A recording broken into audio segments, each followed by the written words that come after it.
Hello, Virgo. Welcome to your reading with me, Cindy.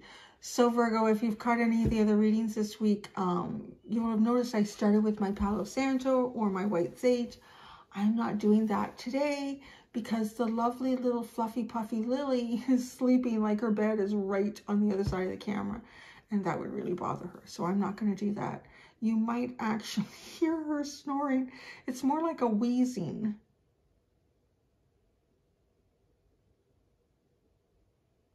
And now she got quiet. Anyways, if you hear a snoring, it's Lily background. So what we're going to do, Virgo, is we're going to go into the Fairy Oracle.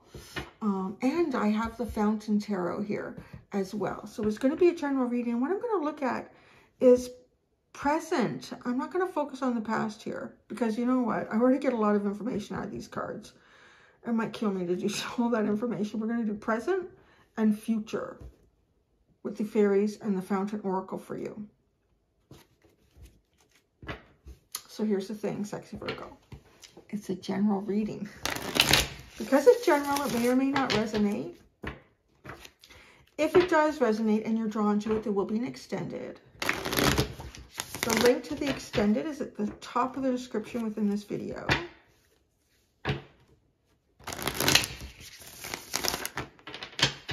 All right, Virgo. Present and future energy. What? Okay. All right. I keep hearing no. Past and future. Past. Don't worry about the present. You're not supposed to worry about the present. Well, you're here right now. This is your present. So what do you need to know about it? All right. I guess so. All right, then. Fairies.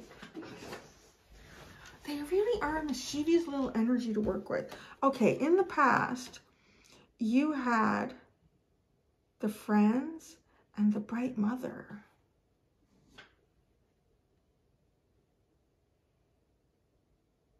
I kind of see you, okay, in the past,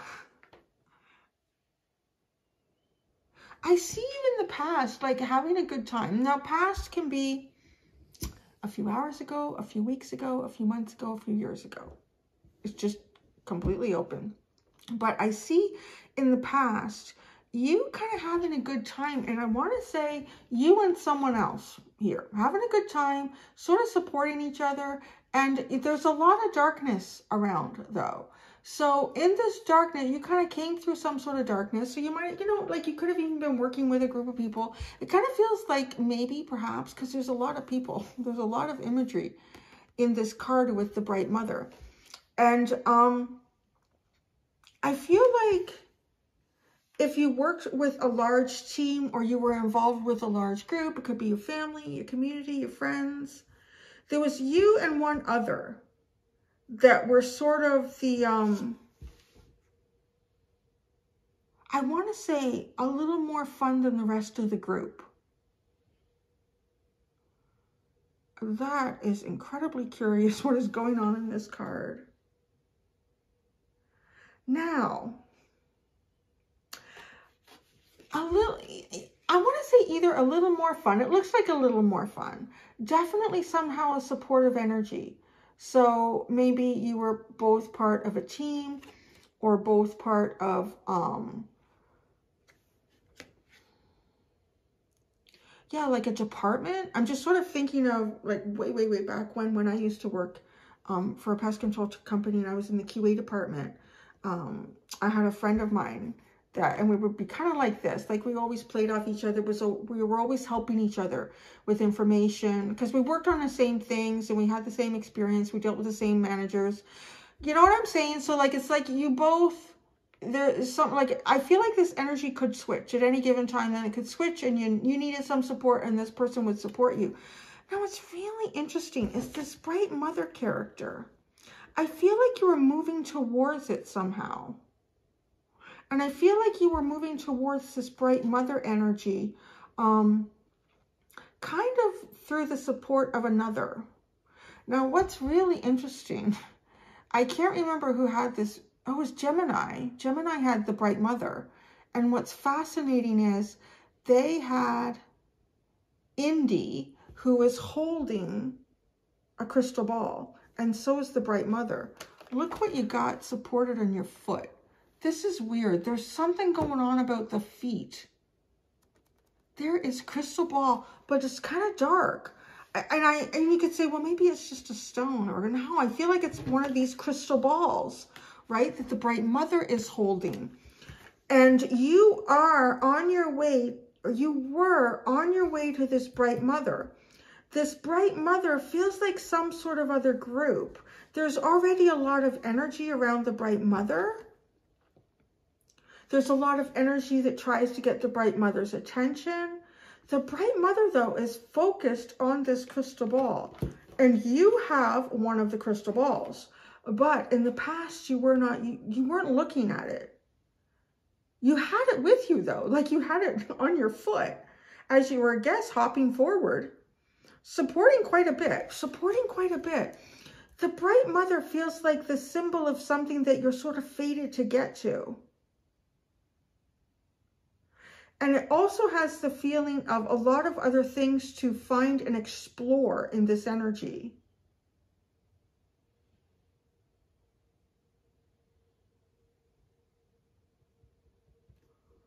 But so you were not looking in the crystal ball. Yet it almost feels like the bright mother was looking in the ball for you. Look at both these energies. Their body language is directed right to one another. That was not there before, was it? I guess it was. I never noticed it before. She has like a flower. It looks like a flower, and then sometimes it looks like a butterfly on her hip. So that might be significant. Like, I don't know, maybe the person has a tattoo on their hip or something.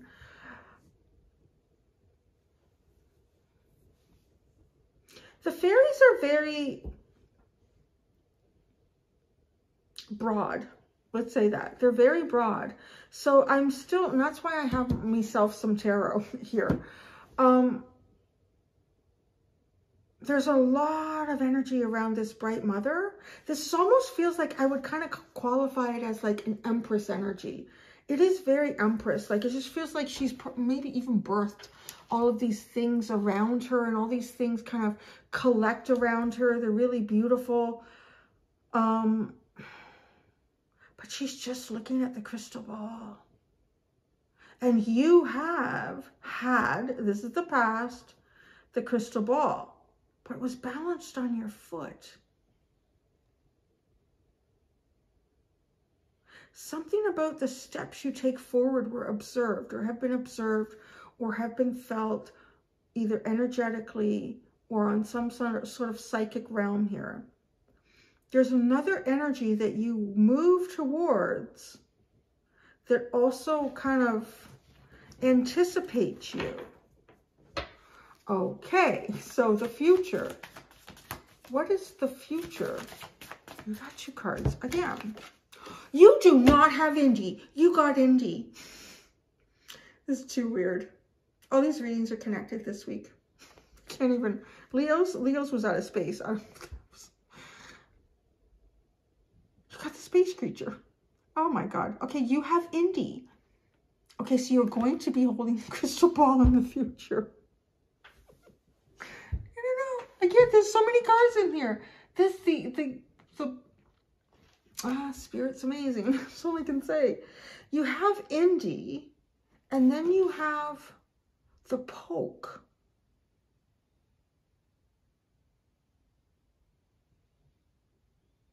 The poke feels like something transforming in you. And for the first time this week, I'm being called to pull out the book on the poke. I will in a minute. Look at, okay, Indy and the poke both have like these light tethers coming from the top of their head. So in the future, like you are Indy was indecisive too. Indy is kind of an indecisive energy. Indy is also holding like a little coin on their finger. So it has that feeling of, like you are being represented by these fairy energies, because I'm asking for your past in your future here. So the bright mother is an energy that watches for you in the crystal ball. You were moving towards the bright mother, yet you were not looking in the crystal ball in the past. In the future, you are looking in the crystal ball, and I feel like you're highly focused on the crystal ball. The crystal ball leads you to the bright mother. Perhaps the crystal ball leads you to a secondary person who is very Empress-like, who you can build and grow with, an energy that you feel incredibly comfortable and safe in. And it could also be about, what you're transforming into. It feels an awful lot more like this energy already exists. And you are on your way, your path, having a faded, talking about your footsteps too, like a faded path. And in the future, you will be very focused on the crystal ball and not so focused on other things. Like this coin kind of sits balanced on his finger, kind of keeping like everyday things that you need to do balanced, but it's not your priority and it's not your focus. And then I see you transforming from indie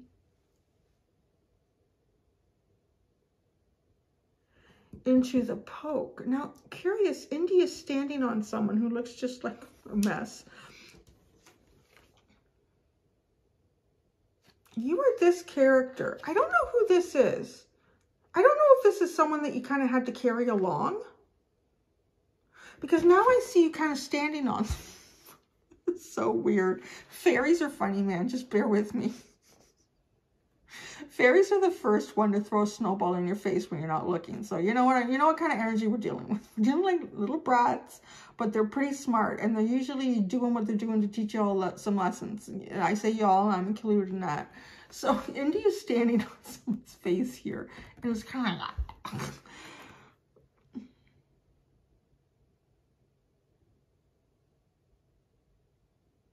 so I feel like there's going to be a transfer.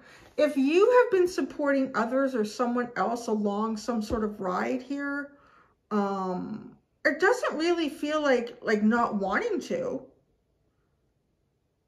Who knows? Maybe there was someone new too at work, or there was someone new in your family, or also has kind of the feeling if like if you're older and let's say your kids have had a child and you're kind of trying to teach them how to change the diapers and how to do this and how to do that because you've been through all that already. Like, you're kind of putting more effort in, you're helping guide someone, but it doesn't really have that feeling that, I really don't want to do this, this sucks. It doesn't, it feels kind of like uplifting. Like somehow it uplifts you by being able to do this for someone else. It kind of gives you empowerment. It makes you more aware of what it is that you know and how you continue to learn through life. That feeling too, like even as an artist, when I used to teach kids art, I always found that teaching them art always enabled me to learn more about art. So it just kind of has that symbiotic feeling here. So I don't necessarily think that this is the same character, but this is really someone that you're standing on in the future. And I feel like too, kind of rising above any energy that may try to pull you down, because it's just a really cranky, a weird looking creature down there. So having a stance over that, you're looking in the crystal ball, which is what the bright mother has been waiting for you to look into. And then it's almost like there's some sort of energy transformation that occurs in you by connecting with the bright mother through the crystal ball. It changes you. Feels like it changes you physically. It changes you energetically. This literally looks like Indy. He's even got these little droopy wings, but then they turn into something more. Let's look at the bottom and let's look at the poke. Oh, the wings. The singer of transformation, and that's it. Yeah, that's exactly what it is. Once you look into the crystal ball, it transforms you. Now, a crystal ball could be a representation of many things. I feel like it has something to do with glass, to be honest. You could be looking through a window and observing something and learning, and kind of like osmosis. You could be watching a program on TV, a documentary, a story, and it transforms you. Something happens. You could be watching something on an electronic device. You could even be, perhaps, maybe you are scrying, attempting to scry through a crystal ball. Glass is acting as a conduit to transform you. Wow. Let's get the book. I really want to read about the poke, because I feel like the poke is something. Okay. Number 60, the poke. Oh, maybe some of you are turning 60. I don't know.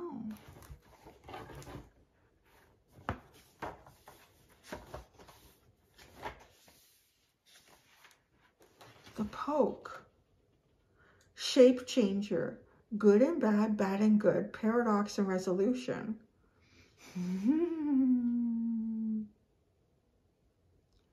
This is all about showing us the bad and what we think is good, and showing us the good and what we think is bad.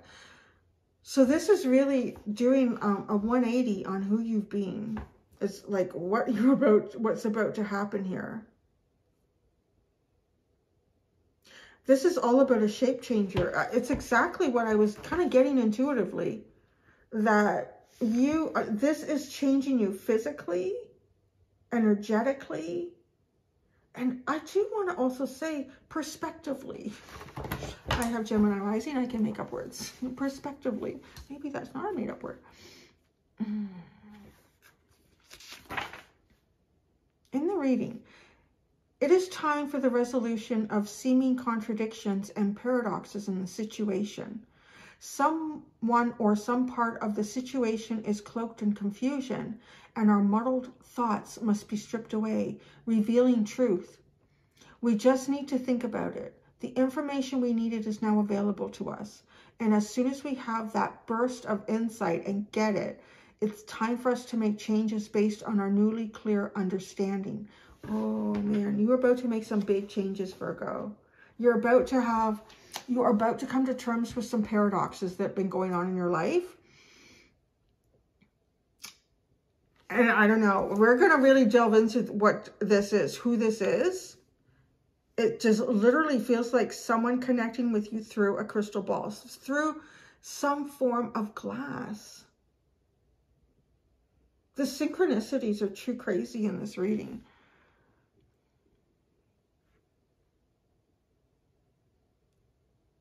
Alternatively, it might be time for us to make a reality check on the good, bad labels we put on things. Make a list of the good, possibly even surprising things about the situation, and another list about the bad ones. If you are not in the habit of seeing the good in the bad and the bad in the good, having preferred a black and white world rather than one with colors, you may need some help in learning to do this. Oh, at the bottom it says, one of Brian's quotes, the creator of this deck, fairies trip you up to give you a new perspective on the world. What did I say about the little fairy throwing like a snowball in your face? It's like, change your perspective. This is very interesting because, Virgo, I feel like you can have a very black and white kind of mind, because you look for this and you look for that, and then you separate them and you understand this as this and you understand that as that. What's interesting is Indy comes off as a very Gemini energy to me, and it's kind of like indecision. And I talked about that in Gemini, and a couple of them didn't like that. But see, I don't think they're looking at Gemini in a healthy way, because Gemini is exactly what the poke is talking about. It is seeing the good and the bad and the bad and the good. So it's not necessarily like if someone says to Indy, which is where you're going, this is almost like you, as you're starting to stare into the crystal ball, and then you have a huge transformation and you can move beyond paradoxes in the poke. So it is as if saying, yeah, I love the snow, but I hate the cold. You know, like there's this and it is that, and that there is a good and there is a bad. I love playing in the snow, but most of the time I have to drive in it, and I don't like driving in it. So you don't, these are easier ways. They're very simplistic, how I just described it, but like that's kind of that energy. And it's mercurial. You're both mercurial. So it makes sense that you would be getting this Mercury energy here. It's a think tank energy. But it's going to enable you to take everything that you've put over here and say, you're going to flip them.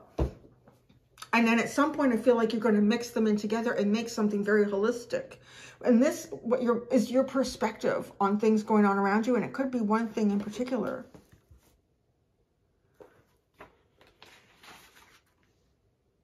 I'm like, instead of reading you the whole thing, I'm just quickly looking over it to see if there's anything that I kind of missed. And I really haven't.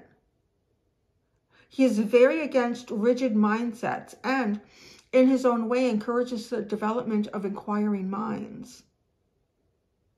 Our paradoxes and confusions are self-created, and the poke need only dress them up a bit. Add a little sparkle and dangle them before us in order to induce confusion. In that confusion, we are likely to believe almost anything someone presents to us, just to feel as if we have a metaphorical anchor in reality. Oh, the fairies are so metaphorical. Once we have seen the truth, seeming contradiction and paradoxes melt away in the manner of realizing the solution to a Zen koan like, what is the sound of one hand clapping?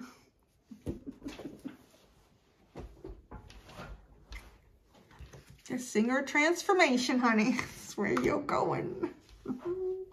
This is so interesting. Okay. I am very curious about the Bright Mother. This could be a spirit guide. This could be an individual.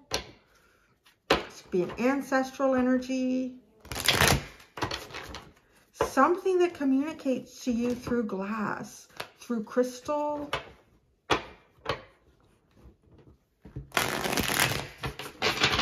One more.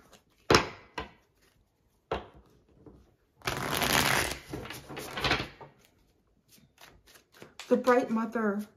Who is the Bright Mother? What is the Bright Mother?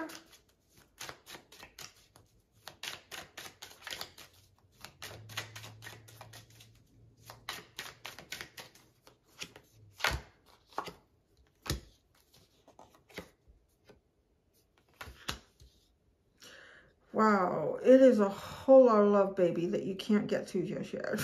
That's what it is. It's she, he, the Ace of Cups, King of Cups, Five of Swords. It's out of your reach. They are out of your reach. The Bright Mother is out of your reach for whatever reason. Well, there's a paradox that you need to address. That feels like what it is. This Bright Mother is. It is, like I said, it's kind of Empress energy, but look at this, like, there is a flowing emotion here. There is flowing intuition.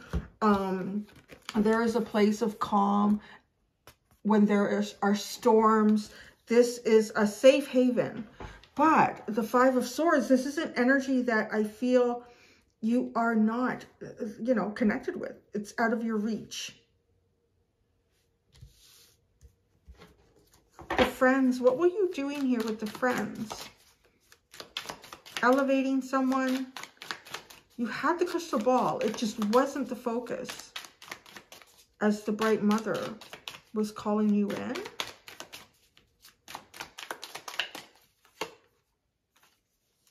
Judgment. Wow, the High Priestess. And the Nine of Coins.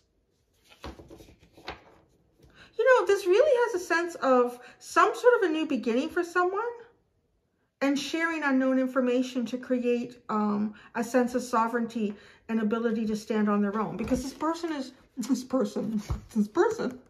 kind of cute and colorful, is not capable, was not in the past capable of standing on their own.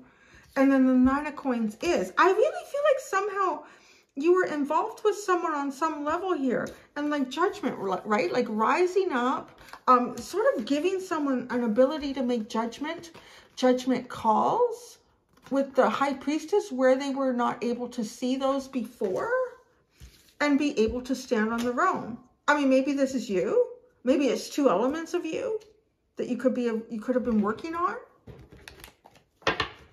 But definitely seeing yourself or someone through some sort of an unknown period to a point where there is some sort of sense of self-sovereignty here.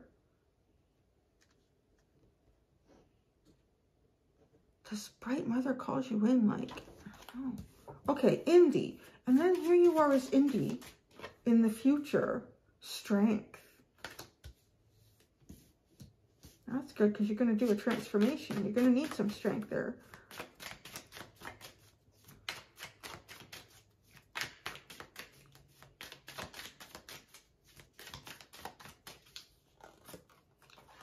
The Four of Swords and the Six of Swords. Oh, yeah. Okay, in the future, you are looking into the crystal ball and you are getting your strength. You are gaining your strength to go on some sort of a journey. There's a Strength card. The Four of Swords. And then the Six of Swords. Off they go. It's like waiting for a tide to come in. It's waiting for some sort of timing here in the future. I always feel like this boat is just sitting on the dock and the only way to truly release it is to wait for the water to come in and it floats off. And you are able to move on this boat. So there's, with the Strength card and the Four of Swords, there really is kind of a sense of self-control here, holding back for a bit, using an opportunity of that nature to gain an inner strength, to strengthen yourself. Looking in the crystal ball. Almost like looking for this tide to come in to release your ship. And then here you become the Poke. Very magical and mystical. Like lighting up. Very lit up. Able to conquer paradoxes. And it's not so much conquering. The conquering that goes on is in your own mind. The paradox never changed. It's how you see it that changes.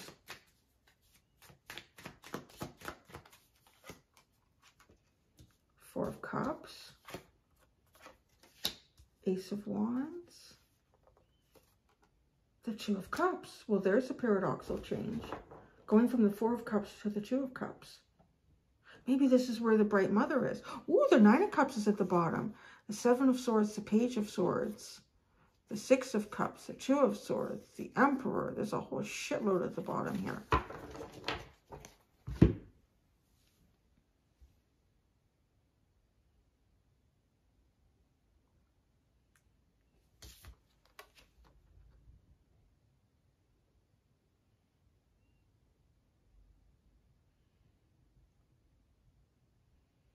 It's really curious because he's sitting here and it's so faint. I don't know if you'll see it on the camera.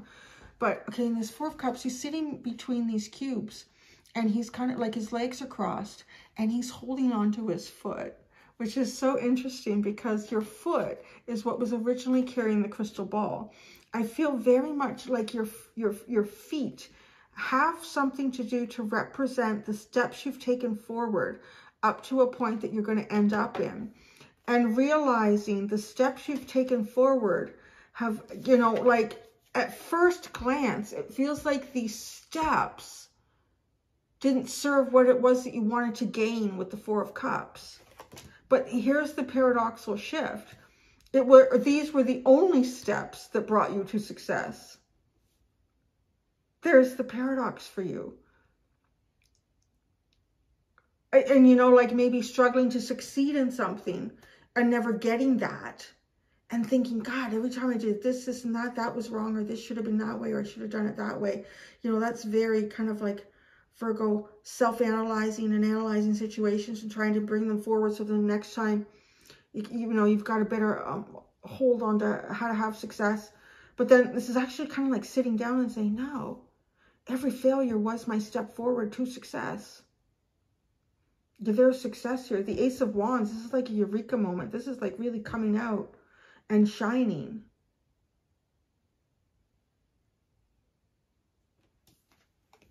And the Two of Cups. A very cosmic energy. Really connecting with something or someone perhaps in a very clear cosmic way.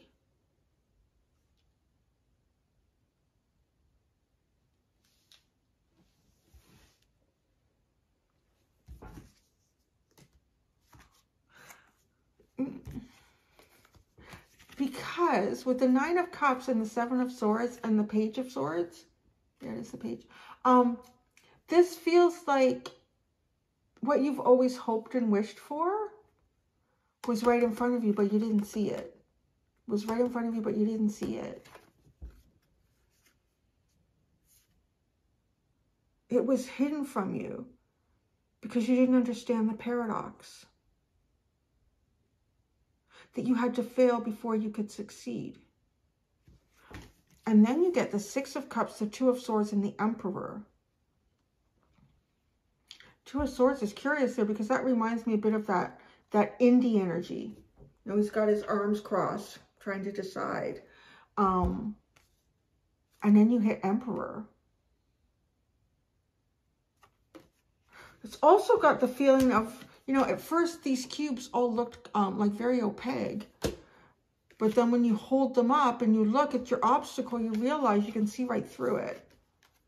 That you can see right through each obstacle along the way. And find what it is that your soul calls to, that calls to your soul. Really, really curious reading. Interesting. That's what I got, Virgo. Fascinating, my friends. I'm going to go do the extended. Until next time, do be gentle with yourselves. Bye.